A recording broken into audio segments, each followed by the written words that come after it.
ഈ വീഡിയോയിൽ India, China, America ഇതുമായിട്ട് ബന്ധപ്പെട്ട വിഷയമാണ്. കാരണം നമ്മൾ മീഡിയയിൽ നോക്കിക്കഴിഞ്ഞാൽ പലപ്പോഴും ഇന്ത്യയുടെ സക്സസിനെ കുറിച്ചും പല രീതിയിലുള്ള, അതായത് ഇന്ത്യ ചൈനയ്ക്കെതിരെ ഈ നടപടിയെടുത്തു, അങ്ങനത്തെ നടപടിയെടുത്തു, ചൈനയെ നമ്മൾ പൂട്ടിക്കെട്ടി വരിഞ്ഞു കെട്ടി, ഇങ്ങനെയുള്ള വാർത്തകളൊക്കെ പലതും നമ്മൾ കാണാറുണ്ട്. അപ്പം അങ്ങനെയൊക്കെ നോക്കിക്കഴിഞ്ഞാൽ ചൈന ശരിക്കും ഇപ്പോഴൊരു മുട്ടൻ പണി ഇന്ത്യക്ക് തന്നിരിക്കുകയാണ്. ചൈന ലഡാക്കിൽ സ്റ്റാൻഡ് ഓഫ് ഒക്കെ കുറേ മാസങ്ങളല്ല വർഷങ്ങളായിട്ട് നിൽക്കുന്ന ഒരു ഏരിയയാണ്. അതൊക്കെ എത്ര റൗണ്ട് നമ്മൾ ചൈനയുമായിട്ട് ചർച്ച നടത്തിയിട്ടുണ്ടാവും, ചില എനിക്ക് തോന്നുന്നു ഒരു 38 റൗണ്ട് നമ്മൾ ചർച്ച നടത്തിയിട്ടുണ്ട് ഈ ബോർഡർ ഇഷ്യൂവിനെ കുറിച്ച് ചൈനയുമായിട്ട്. ഈ ബോർഡർ ഇഷ്യൂ ഇങ്ങനെ നിൽക്കുന്ന സാഹചര്യത്തിൽ നമ്മൾ ഒരുപാട് തവണ ചൈനയെ തഴഞ്ഞിട്ടിട്ടുണ്ട്. കാരണം ചൈനയുടെ ഇൻവെസ്റ്റ്മെന്റുകളായിക്കോട്ടെ, ചൈനയുടെ മറ്റു പല കാര്യങ്ങളും, ചൈനയുടെ ഡയറക്റ്റ് ഫോറിൻ ഇൻവെസ്റ്റ്മെന്റിനൊക്കെ ഇന്ത്യക്കുള്ളിൽ നിയന്ത്രണങ്ങളുണ്ട്. അതിലുപരിയായിട്ട് നമ്മൾ ടിക്ടോക്ക് ഉൾപ്പെടെ പല കാര്യങ്ങളും നമ്മൾ കോവിഡിന് ശേഷം ഇങ്ങോട്ട് തുടരെ നമ്മൾ ചൈനയെ ബാൻ ചെയ്ത് ഒരു ലെവലിൽ ഒതുക്കി വെച്ചിരിക്കുകയാണ്. ഇൻഫാക്ട് ബോയ്ക്കോട്ട് ചൈന വരെ നമ്മൾ നടത്തിയ ആൾക്കാരാണ്. അതിലൊന്നും യാതൊരു തർക്കവുമില്ല. ഇന്ത്യ എടുക്കേണ്ട മെഷേഴ്സ് തന്നെയാണ് എടുത്തത് എന്ന് വിശ്വസിക്കുന്ന ആളാണ് ഞാൻ. അപ്പൊ അങ്ങനെ നമ്മൾ മെഷേഴ്സ് എടുക്കുമ്പോഴത്തേക്കും ചില കൗണ്ടർ മെഷേഴ്സ് ചൈന എടുക്കും. ചൈന ആദ്യം പറഞ്ഞ് ഈ ജയശങ്കർ ശരിയല്ല, ജയശങ്കറുമായിട്ട് നമുക്ക് സംസാരിക്കാൻ പറ്റില്ല. ആര്? നമ്മുടെ എക്സ്റ്റേണൽ അഫയേഴ്സ് മിനിസ്റ്റർ ജയശങ്കറുമായിട്ട് നെഗോഷിയേഷൻ ചെയ്യാൻ പറ്റത്തില്ല, ജയശങ്കർ നെഗോഷിയേഷന് പറ്റിയ ആളല്ല എന്നാണ് പറഞ്ഞത്. അപ്പൊ അങ്ങനെ പറഞ്ഞ സാഹചര്യത്തിൽ എന്നാ പറഞ്ഞ് ഞങ്ങൾ ജയശങ്കറിനെ വിടുന്നില്ല, ചർച്ച നടത്താൻ വേറെ ആളെ വിടാന്ന് പറഞ്ഞിട്ടാണ് നമ്മൾ വിക്രം മിശ്രിയെ ഏർപ്പാടാക്കി അവിടെ വിട്ടിരിക്കുന്നത്. ഇപ്പൊ ചൈനയ്ക്ക് കൂടുതലും പോകുന്നത് വിക്രം മിശ്രി, അതേപോലെ സെക്യൂരിറ്റി സ്ട്രാറ്റജിയുമായിട്ടൊക്കെ അജിത് ഡോവൽ, അതുപോലെയുള്ള ആൾക്കാരാണ് പോകുന്നത്. ഇപ്പം കൂടുതൽ എക്സ്റ്റേണൽ അഫയേഴ്സ് മിനിസ്റ്റർ ജയശങ്കർ പോകാറില്ല. ജയശങ്കർ എപ്പോഴും വളരെ സ്ട്രേറ്റ് ഫോർവേഡ് ആയിട്ടുള്ള പക്ക തീരുമാനങ്ങളാണ് എടുക്കുന്നത്. അപ്പൊ അതുകൊണ്ട് ജയശങ്കറിനെ നെഗോഷിയേറ്റ് ചെയ്ത് കൗണ്ടർ ടോക്ക് കൊടുക്കാൻ ചൈനയ്ക്ക് സാധിക്കില്ല. ജയശങ്കറിന് ആൻസർ കൊടുക്കാൻ ചൈനയ്ക്ക് കഴിയില്ല. അതാണ് ഇതിൽ ഏറ്റവും പ്രധാനപ്പെട്ട വിഷയം. അപ്പൊ അതുകൊണ്ട് ജയശങ്കർ അവിടെ പോയിട്ട് വളരെ റൂഡായിട്ട് സംസാരിക്കുന്ന പെരുമാറുന്നതല്ല. ജയശങ്കർ ചോദിക്കുന്ന ലോജിക്കൽ ആയിട്ടുള്ള ചോദ്യങ്ങൾക്ക് ചൈനയ്ക്ക് തിരിച്ച് ഉത്തരം പറയാനില്ല. അതാണ് മെയിൻ ആയിട്ടുള്ള പ്രശ്നം. അതിലുപരിയായിട്ട് ജയശങ്കർ എടുത്തിരിക്കുന്ന നിലപാടെന്ന് വെച്ചാൽ ബോർഡറാണ് ഫസ്റ്റ് പ്രയോറിറ്റി. ബോർഡർ പ്രശ്നം തീർത്തിട്ട് മതി ബാക്കി കാര്യങ്ങളിലേക്കുള്ള നെഗോസിയേഷൻ എന്നാണ് ഇന്ത്യയുടെ നിലപാട്. അത് തന്നെയാണ് ജയശങ്കർ അവിടെ പറയുന്നത്. ഇപ്പൊ ചൈന എടുത്തിരിക്കുന്ന തീരുമാനം എന്ന് വെച്ചാൽ കഴിഞ്ഞ ഏപ്രിൽ മാസം മുതലേ ചൈന റെയർ എർത്ത് എലമെന്റ് ഇന്ത്യക്ക് എക്സ്പോർട്ട് ചെയ്യുന്നത് നിർത്തി. അതുകൊണ്ട് തന്നെ അതൊരു 3 മാസം കഴിഞ്ഞപ്പോഴേ അതിന്റെ ഒരു ഇമ്പാക്ട്, 3 മാസമല്ല ശരിക്കും ഒരു 1.5 മാസം കൊണ്ട് തന്നെ അതിന്റെ ഇമ്പാക്ട് ഇന്ത്യക്കുള്ളിൽ അത് കാണിച്ചു തുടങ്ങി. ആ ഒരു എക്സ്പോർട്ട് ചൈന സ്റ്റോപ്പ് ചെയ്ത സമയത്ത് ഇന്ത്യക്ക് ഈ രീതിയിൽ ഒരു ഇമ്പാക്ട് ഉണ്ടാവും എന്നുള്ളത് ഇന്ത്യക്ക് തിരിച്ചറിവുണ്ടെങ്കിലും പക്ഷെ നമുക്ക് വേറെ സോഴ്സ് ഇല്ല എന്നുള്ളതും കൂടി ഒരു കാര്യമാണ്. ഇതിനകത്ത് പ്രധാനമായിട്ട് ഫുൾ മാഗ്നറ്റ് ഇന്ത്യ ഏറ്റവും കൂടുതൽ ഇറക്കുമതി ചെയ്യുന്നത് നമ്പർ 1 ചൈനയുടെ നിന്നാണ്. 80% സാധനങ്ങളും ചൈനയുടെ നിന്നാണ് ഇറക്കുമതി ചെയ്യുന്നത്. നമ്മളുടെ ഒരു റേറ്റ് എന്ന് പറഞ്ഞു കഴിഞ്ഞാൽ ഏതാണ്ട് 101.70 ബില്യണിലുള്ള ഇറക്കുമതിയാണ് നമ്മൾ ചെയ്യുന്നത് പെർ ഇയർ ചൈനയുമായിട്ട്. അത് കഴിഞ്ഞാൽ പിന്നെ Russia, UAE, America, Saudi Arabia, Iraq, Indonesia, ഇങ്ങനെ ലിസ്റ്റ് നീണ്ടുപോകുന്നുണ്ട്. അപ്പൊ ഇതിനകത്ത് ചൈനയുടെ നിന്ന് നമ്മൾ മേജറായിട്ട് ഇറക്കുമതി ചെയ്യുന്ന സാധനങ്ങൾ നോക്കി കഴിഞ്ഞാൽ ഇലക്ട്രോണിക്സ് നമ്പർ 1 ആണ്. ഇലക്ട്രിക്കൽസ് ആൻഡ് ഇലക്ട്രോണിക്സ് ആ ഒരു കമ്പോണന്റുമായിട്ട് ബന്ധപ്പെട്ട് നമ്പർ 1 ആണ് അവിടെ നിന്ന് ഇറക്കുമതി ചെയ്യുന്നത് components. Second organic chemicals. 3 fertilisers നമ്മൾ ഫെർട്ടിലൈസേഴ്സ് ആയിട്ടും ഇറക്കുന്നുണ്ട്. അപ്പൊ അതിലുപരിയായിട്ട് നമ്മൾ ഈ ഫെർട്ടിലൈസേഴ്സ് ആയിക്കോട്ടെ, ഈ ഫെർട്ടിലൈസേഴ്സ് ഡയറക്റ്റ് ആയിട്ട് ഇറക്കുന്ന സമയത്ത് അതിനകത്ത് ഗവൺമെന്റുമായിട്ട് ബന്ധപ്പെട്ട ഒരുപാട് സബ്സിഡീസ് ഒക്കെ നമ്മൾ പണ്ട് കൊടുത്തിട്ടുണ്ടായിരുന്നു. കാരണം ഈ ഫെർട്ടിലൈസേഴ്സ് നല്ല എക്സ്പെൻസീവ് ആണ്. പിന്നെ ഇന്ത്യക്കുള്ളിൽ ജൈവ കൃഷി അത് എന്നൊക്കെ പലതും പറയുന്നുണ്ടെങ്കിലും അതൊക്കെ അത്ര എഫിഷ്യന്റ് ആയിട്ട് ഫുഡ് മാനുഫാക്ചറിങ് ചെയ്യാൻ പറ്റുന്ന ഒരു രീതിയിൽ ആയിട്ടില്ല. എത്രത്തോളം ജൈവ കൃഷി എന്നൊക്കെ പറഞ്ഞാലും ഈ ജൈവ കൃഷി കൊണ്ട് ഇന്ത്യയിലുള്ള എൻറ്റയർ പോപ്പുലേഷനെ ഫീഡ് ചെയ്യാൻ പറ്റുമെന്ന് ചോദിച്ചു കഴിഞ്ഞാൽ അത് വലിയൊരു ചോദ്യചിഹ്നമാണ്. നമ്മൾ ജൈവ കൃഷി എന്ന് പറഞ്ഞാൽ നമ്മുടെ വീട്ടിലേക്കുള്ള ആവശ്യങ്ങൾക്ക് വേണ്ടിയിട്ട് ചെറുതായിട്ട് എന്തെങ്കിലുമൊക്കെ ഉണ്ടാക്കി നമ്മുടെ ആവശ്യം തീർന്നു പോകുന്നില്ലാണ്ട് മാസ് പ്രൊഡക്ഷൻ കമേഴ്ഷ്യൽ പർപ്പസിൽ അഗ്രികൾച്ചർ ചെയ്യാൻ പറ്റില്ല. നഷ്ടക്കച്ചവടമാണ്. അതൊക്കെ വെറുതെ ഇങ്ങനെ തീസിസ് എഴുതി പ്രസന്റേഷൻ നടത്തി പോകാന്നുള്ളതിലുപരിയായിട്ട് ഒരു രീതിയിലും അതിൽ നിന്ന് നമ്മൾ ഫുഡ് സഫീഷ്യന്റ് ആയിട്ട് നമുക്ക് ഉൽപ്പാദിപ്പിക്കാൻ കഴിയില്ല. ഡൊമസ്റ്റിക്കലി നമ്മുടെ ആവശ്യത്തിനും ഉൽപ്പാദിപ്പിക്കാൻ കഴിയില്ല, അതേപോലെ എക്സ്പോർട്ട് ചെയ്യണമെങ്കിലും അതിനും കഴിയില്ല എന്നുള്ളതാണ്. അപ്പൊ ആ സാഹചര്യത്തിൽ കമേഴ്ഷ്യൽ പർപ്പസിൽ ഒരിക്കലും ബാങ്ക് ലോണൊക്കെ എടുത്ത് കൃഷി ചെയ്യുന്ന ആള് എങ്ങനെയാണ് ഈ ഒരു ചാണകവളമൊക്കെ ഇട്ട് എങ്ങനെയാണ് ചെയ്യാൻ പറ്റുക? ചെയ്ത് മുന്നോട്ട് പോകാൻ വലിയ പാടാണ്. 1 or 2 റെയർ ആയിട്ട് സക്സസ്ഫുൾ ആവുന്ന ആൾക്കാരൊക്കെ ഉണ്ടാവും. സോയിൽ ടെസ്റ്റും കാര്യങ്ങളൊക്കെ നടത്തി. ഈ ഓർഗാനിക് ഫാമിംഗ് അഥവാ ഈ ഒരു ജൈവ കൃഷിക്ക് വേണ്ടിയിട്ട് ആ മണ്ണിന്റെ ഘടന രൂപപ്പെടുത്തി എടുക്കണമെങ്കിൽ തന്നെ മിനിമം ഒരു 5 വർഷം എടുക്കും മിനിമം. അപ്പൊ അതിന് 5 വർഷത്തെ ഒരു ഇൻവെസ്റ്റ്മെന്റ്, 5 വർഷത്തെ കാത്തിരിപ്പ്, അതൊക്കെ കഴിഞ്ഞ് വേണം ഈ ജൈവ കൃഷിയും കാര്യങ്ങളൊക്കെ നടത്താൻ. അപ്പൊ അതുകൊണ്ട് ഫെർട്ടിലൈസേഴ്സ് ധാരാളം ഇന്ത്യക്കുള്ളിൽ ഉപയോഗപ്പെടുത്തുന്നുണ്ട്, അതൊരു ഫാക്റ്റ് ആണ്. അപ്പൊ ആ രീതിയിൽ ഇപ്പൊ ഇതിനകത്ത് ഞാൻ രണ്ടാമത് പറഞ്ഞല്ലോ, അതായത് ഓർഗാനിക് കെമിക്കൽസ് എന്ന് പറഞ്ഞിട്ട്, ഈ ഓർഗാനിക് കെമിക്കൽസ് എന്ന് പറഞ്ഞാൽ ഒരുപാട് കമ്പോണൻസ് ആണ്. ഇതും ചൈനയിൽ നിന്നാണ് നമ്മൾ വരുത്തിയിട്ട് അത് ഇവിടെ ഫെർട്ടിലൈസേഴ്സ് ആയിട്ട് ഇന്ത്യക്കുള്ളിൽ ഫെർട്ടിലൈസേഴ്സ് മാനുഫാക്ചറിങ് കമ്പനികൾ ഉപയോഗിക്കുന്നുണ്ട്. അപ്പൊ ഫെർട്ടിലൈസർ ഡയറക്റ്റ് ആയിട്ട് മേടിക്കുന്നുണ്ട്. ഈ ഓർഗാനിക് കെമിക്കൽ എന്നുള്ള പേരിൽ മേടിച്ചിട്ട് ഫെർട്ടിലൈസേഴ്സ് ഉണ്ടാക്കാൻ വേണ്ടിയിട്ടുള്ള റോ മെറ്റീരിയൽ ആയിട്ടും സാധനം ഇന്ത്യക്കുള്ളിൽ വരുന്നുണ്ട് ചൈനയിൽ നിന്നും. ചൈന ഇപ്പൊ ഫെർട്ടിലൈസേഴ്സിനും ഈ റോ മെറ്റീരിയൽസിനും, അതായത് ഈ ഫെർട്ടിലൈസേഴ്സിനും ഈ ഓർഗാനിക് റോ മെറ്റീരിയൽസിനും സാങ്ഷൻ കൊണ്ടുവന്നിരിക്കുകയാണ്. ഇന്ത്യക്ക് തരില്ല.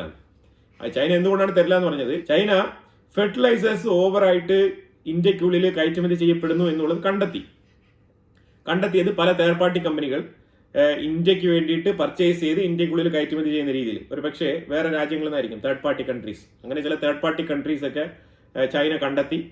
അങ്ങനെ ചില ഫേക്ക് കമ്പനികളൊക്കെ കണ്ടെത്തി. അതുകൊണ്ട് ഇന്ത്യക്ക് ഇനി ഫെർട്ടിലൈസേഴ്സ് ഇപ്പോൾ കൊടുക്കേണ്ടെന്ന് പറഞ്ഞിട്ട് ഫെർട്ടിലൈസേഴ്സിന്റെ മേഖലയിലും അവർ ഒരു നിയന്ത്രണം കൊണ്ടുവന്നിരിക്കുകയാണ്. നിയന്ത്രണം എന്ന് പറഞ്ഞാൽ ഫുൾ ആൻഡ് ഫുൾ ഫെർട്ടിലൈസേഴ്സ് ഇനി ഇന്ത്യക്കുള്ളിൽ കയറ്റി അയക്കേണ്ടെന്നാണ് തീരുമാനം. ഇത് ചൈന ഇന്ത്യക്ക് തരുന്ന ഒരു കൗണ്ടർ പാർട്ടാണ്.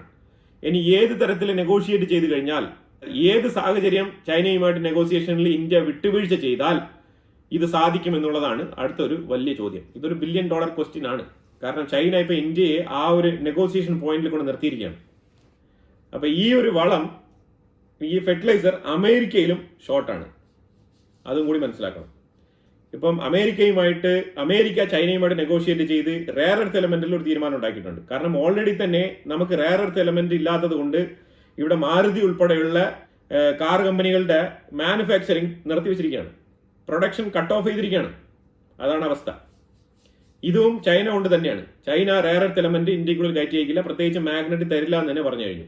അതിനുവേണ്ടിയിട്ട് നമ്മളിപ്പോൾ ഓസ്ട്രേലിയയിലേക്ക് അപ്രോച്ച് ചെയ്തിരിക്കുകയാണ്. മറ്റു പല മാർഗ്ഗങ്ങൾ നമ്മൾ അന്വേഷിക്കുന്നുണ്ട്. ഇന്ത്യക്കുള്ളിൽ എന്നാൽ ഫെർട്ടിലൈസേഴ്സ് ഇല്ലേ, അല്ലെങ്കിൽ ഈ റെയർ എർത്ത് എലമെന്റ് ഇല്ലേ എന്ന് പറഞ്ഞു കഴിഞ്ഞാൽ നിശ്ചിത തോതിലേ ഉള്ളൂ, ചെറിയ അളവിലേ ഉള്ളൂ. കാരണം ഇന്ത്യയുടെ ഒരു സ്റ്റേറ്റ് ഗവൺമെന്റിന്റെ സെറ്റപ്പ് അങ്ങനെയാണ്. കാരണം പല സ്റ്റേറ്റുകളിലും പോയിട്ട് നമുക്കൊന്നും ചെയ്യാൻ കഴിയില്ല. എല്ലാം തന്നെ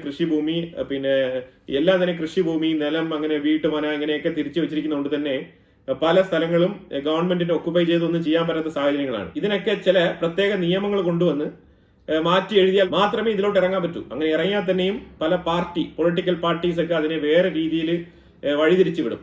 പാർട്ടി ബേസിസിൽ കൊണ്ടുവരും കാര്യങ്ങളൊക്കെ. പിന്നെ അത് ആ ഒരു പ്രോജക്റ്റ് തന്നെ മുന്നോട്ട് കൊണ്ടുപോകാൻ പറ്റാത്ത സാഹചര്യമാവും. അപ്പൊ അതുകൊണ്ട് പല സ്റ്റേറ്റുകൾക്കുള്ളിലും പോയിട്ട് ഈ ഒരു സ്ഥലം ഏറ്റെടുക്കുക, അതായത് റെയർ എർത്ത് എലമെന്റ് റിസർച്ച് നടത്താൻ വേണ്ടിയിട്ട് സ്ഥലം ഏറ്റെടുക്കുക, അതുപോലെ തന്നെ ഈ ഫെർട്ടിലൈസേഴ്സിന് വേണ്ടിയിട്ടുള്ള ഫാമിംഗ് കാര്യങ്ങളൊക്കെ തുടങ്ങാൻ വേണ്ടിയിട്ട് പോവുക, ഇങ്ങനെയൊക്കെ പോകുമ്പോഴത്തേക്ക് പല പ്രശ്നങ്ങളാണ്. ഇത് നമ്മുടെ നാട്ടിലുള്ള ഇന്റർണൽ ഡൊമസ്റ്റിക് പൊളിറ്റിക്കൽ സെറ്റപ്പിന്റെ ഒരു രീതി കൊണ്ടാണ് നമ്മുടെ രാജ്യത്ത് ചൈനയെ പോലെ മാസീവ് ആയിട്ടുള്ള പ്രൊഡക്ഷൻസ് ഒന്നും നടത്താൻ പറ്റാത്തത്. അപ്പൊ എന്തായാലും കൊക്കോകോള കമ്പനിയൊക്കെ അടച്ചു പോയല്ലോ കേരളത്തിൽ നിന്നും, അതൊക്കെ നമ്മൾ കണ്ടതാണ്. ഈ ഫാക്ടിനെതിരെയൊക്കെ എത്രമാത്രം സമരങ്ങൾ നടന്നതാണ്. അപ്പൊ അതുപോലെയുള്ള വിഷയങ്ങളൊക്കെ ഉള്ളത് കൊണ്ട് തന്നെ, അതായത് നമ്മൾ പൂർണ്ണമായിട്ടും ഒരു സൈഡല്ല പറയുന്നത്, മറ്റുള്ള സൈഡിൽ പൊതുജനങ്ങളുടെ സേഫ്റ്റിയും കൂടെ മാനിച്ച് വേണം കമ്പനികൾ പ്രവർത്തിക്കാൻ. അത് പലപ്പോഴും കമ്പനികളുടെ സൈഡിൽ നിന്നും ആ രീതിയിലുള്ള വീഴ്ചകളും സംഭവിക്കുന്നുണ്ട്. അത് എന്തായാലും തമിഴ്നാട് നല്ല രീതിയിൽ വളരുന്നുണ്ട് എന്നുള്ളതാണ് നമ്മൾ ഏറ്റവും അധികം ശ്രദ്ധിച്ച് നോക്കേണ്ട വിഷയം. അവിടെ ഒരുപാട് ഫാക്ടറികൾ, മാനുഫാക്ചറിങ് യൂണിറ്റുകൾ, പല മൊബൈൽ കമ്പനികൾ, ആ രീതിയിൽ നല്ല രീതിയിൽ മുന്നോട്ട് പോവാണ് ഗ്രോത്ത്. പക്ഷെ കേരളത്തിനുള്ളിൽ അങ്ങനെയല്ല ആ ഒരു അവസ്ഥ. അങ്ങനെയൊക്കെ നമ്മൾ ചോദിച്ചു കഴിഞ്ഞാൽ പല ലിസ്റ്റുകളും എടുത്ത ആൾക്കാർ പുറത്തിടും. അതായത് ഇവിടെ ഇത്ര കമ്പനികൾ ലോഞ്ച് ചെയ്തിട്ടുണ്ട്. കമ്പനികൾ ലോഞ്ച് ചെയ്തു എന്നുള്ളതൊരു കാര്യമല്ല, മാസീവായിട്ട് ജനങ്ങൾക്ക് ജോലി കൊടുക്കാൻ പറ്റുന്ന രീതിയിൽ, തൊഴിലുറപ്പല്ല ഞാൻ പറയുന്നത്, ജനങ്ങൾക്ക് ജോലി കൊടുക്കാൻ പറ്റുന്ന രീതിയിൽ ഗവൺമെന്റ് എത്ര സ്ഥാപനങ്ങൾ ഇവിടെ കൊണ്ടുവന്നിട്ടുണ്ട് എന്നുള്ളത് വളരെ വളരെ ഇമ്പോർട്ടന്റ് ആണ്. അല്ലാതെ മുളക് പൊടി കമ്പനി തുടങ്ങി 5 പേർക്ക് ജോലി കൊടുത്തു, കുടുംബശ്രീക്ക് 2 പദ്ധതി കൊടുത്തു, അതിലല്ല കാര്യങ്ങളുള്ളത്. അതേപോലെ ഈ ഫോക്സ്കോൺ പോലത്തെ മൾട്ടിനാഷണൽ കമ്പനികൾ എത്ര എണ്ണം കേരളത്തിനുള്ളിൽ വരുന്നു എന്നുള്ളതാണ് നമ്മൾ ശ്രദ്ധേയമായിട്ട് നോക്കി കാണേണ്ടത്. കാരണം ഫ്യൂച്ചറിസ്റ്റിക് ആയിട്ടുള്ള തോട്ട് പ്രോസസ്സ് വളരെ വളരെ ഇമ്പോർട്ടന്റ് ആണ്. ഒരുപാട് യങ്സ്റ്റേഴ്സ് നമ്മൾ കേരളത്തിൽ നിന്നും പഠിച്ച് പുറത്തിറങ്ങുന്നുണ്ട്. അവരൊക്കെ പുറം രാജ്യങ്ങളിലേക്ക് ഓടുകയാണ്, ലോൺ എടുത്ത് ഓടുകയാണ്. അതാണ് സാഹചര്യം. എനിവേ, അതൊരു സൈഡിൽ നിൽക്കുകയാണ്, അത് വേറൊരു ടോപ്പിക്കാണ്. അപ്പൊ അമേരിക്കയെ സംബന്ധിച്ചിടത്തോളം എന്തുകൊണ്ടാണ് ചൈനയുമായിട്ട് ഒരു ഫ്ലെക്സിബിലിറ്റി? അമേരിക്ക സോയാബീൻ ഒരുപാട് ഉൽപ്പാദിപ്പിക്കുന്നുണ്ട്. പക്ഷെ ചൈന ഇപ്പം ടോട്ടലി അമേരിക്കയുടെ കയ്യിൽ നിന്ന് സോയാബീൻ മേടിക്കുന്നില്ല. ബ്രസീലിൽ നിന്നാണ് ചൈന സോയാബീൻ മേടിക്കുന്നത്. അപ്പൊ അതുകൊണ്ട് സോയാബീൻ മേഖലയിൽ അമേരിക്ക വൻ നഷ്ടം നേരിടുന്നുണ്ട്, നമ്പർ 1. പിന്നെ ഈ ഒരു ഫെർട്ടിലൈസേഴ്സ് അമേരിക്കയ്ക്ക് വളരെ അത്യാവശ്യമാണ്. അതും ചൈന സാങ്ഷൻ ലിസ്റ്റിൽ വെച്ചിരിക്കുന്നതാണ്. അപ്പൊ അതുകൊണ്ട് പല രീതിയിലുള്ള നെഗോസിയേഷൻസ് ഫ്യൂച്ചറിൽ ട്രംപിന് ചൈനയുമായിട്ട് നടത്തേണ്ടതുണ്ട്. അതുകൊണ്ടാണ് ഞാൻ ചൈനയുമായിട്ട് എല്ലാ കാര്യങ്ങളും റെഡിയാക്കാം എന്നുള്ള ട്വീറ്റ് ഒക്കെ ഇട്ടിട്ടുണ്ടായിരുന്നു. ചൈനയുമായിട്ട് നമുക്ക് പ്രശ്നങ്ങളൊന്നുമില്ല. ചൈന നല്ല രീതിയിൽ മുന്നോട്ട് വരണം എന്നുള്ള രീതിയിലേക്കാണ് പറഞ്ഞിരിക്കുന്നത്. ഏതൊക്കെ മേഖലകളിലാണ് നെഗറ്റീവ് ഇമ്പാക്ട് അമേരിക്കയുടെ ഉള്ളിൽ ഉണ്ടാകുന്നത് എന്നുള്ളത് ട്രംപ് തിരിച്ചറിഞ്ഞുകൊണ്ടിരിക്കുന്ന ഒരു സമയമാണ് ഇപ്പോൾ കടന്നുപോയിക്കൊണ്ടിരിക്കുന്നത്.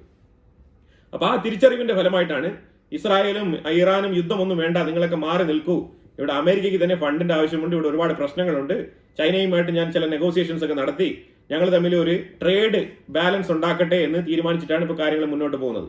അത് തന്നെയാണ് ഏറ്റവും പ്രധാനപ്പെട്ട വിഷയമായിട്ട് ഈ ഇറാൻ ഇസ്രായേൽ യുദ്ധം നിർത്താൻ വേണ്ടിയിട്ട് ചൈന ഇൻഫ്ലുവൻസ് ചെയ്തപ്പോഴത്തേക്കും ട്രംപ് ഓക്കെ പറഞ്ഞത്. ചൈന, റഷ്യ, ഇറാൻ, ഇതാണ് കണക്ഷൻ.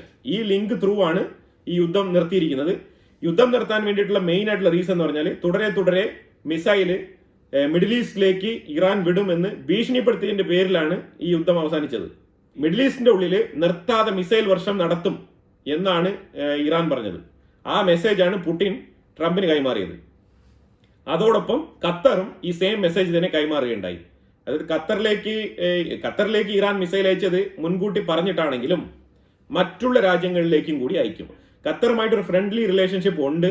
അപ്പൊ അതുകൊണ്ട് തന്നെ മുൻകൂട്ടി പറഞ്ഞിട്ട് ഞങ്ങളൊരു 10-20 മിസൈൽ വിടാം, ആ രീതിയിൽ ഒരു മുന്നറിയിപ്പ് കൊടുത്തിട്ട് അയച്ചത്. പക്ഷെ അതേസമയം UAEക്കും സൗദി അറേബ്യയ്ക്കും മറ്റുള്ള മിഡിൽ ഈസ്റ്റുകളിലുള്ള എല്ലാ ബേസുകളിലേക്കും ഞങ്ങൾ മിസൈൽ വിടും എന്ന് ഇറാൻ ഭീഷണിപ്പെടുത്തിയത് കൊണ്ടാണ് ട്രംപ് ഇതിൽ നിന്ന് പിന്മാറിയതെന്നുള്ളതാണ് യഥാർത്ഥത്തിൽ വന്നുകൊണ്ടിരിക്കുന്ന വാർത്തകൾ. അപ്പൊ അമേരിക്കയുടെ അഗ്രികൾച്ചർ മേഖല ഒരു ക്രാക്ക് ഡൗണിലേക്ക് പോകും ഫെർട്ടിലൈസേഴ്സ് ഇല്ലെങ്കിൽ. ഇതെല്ലാം തന്നെ വളരെ ഇമ്പോർട്ടന്റ് ആയിട്ടുള്ള ഓരോ വിഷയങ്ങളും വലിയ രീതിയിൽ എലോബറേറ്റഡ് ആയിട്ട് സംസാരിക്കാനും വളരെ ഡീപ്പായിട്ട് നോക്കാനുമുള്ള വലിയ വിഷയങ്ങളാണ്. അത് ഞാൻ ചുരുക്കി ഇവിടെ പറഞ്ഞതാണ്. ഇനിയും കൂടെ കൂടുതൽ പറഞ്ഞു കഴിഞ്ഞാൽ ഈ വീഡിയോ തന്നെ ലെങ്ത് കൂടി പോകും. അപ്പോൾ അതുകൊണ്ട് ഞാൻ ഇതിവിടെ അവസാനിപ്പിക്കുകയാണ്. ഇതുമായിട്ട് ബന്ധപ്പെട്ട അഭിപ്രായങ്ങൾ കമന്റ് ബോക്സിൽ രേഖപ്പെടുത്തുക. കൂടുതൽ വിഷയങ്ങളുമായിട്ട് അടുത്ത വീഡിയോയിൽ വരാം. Thank you so much.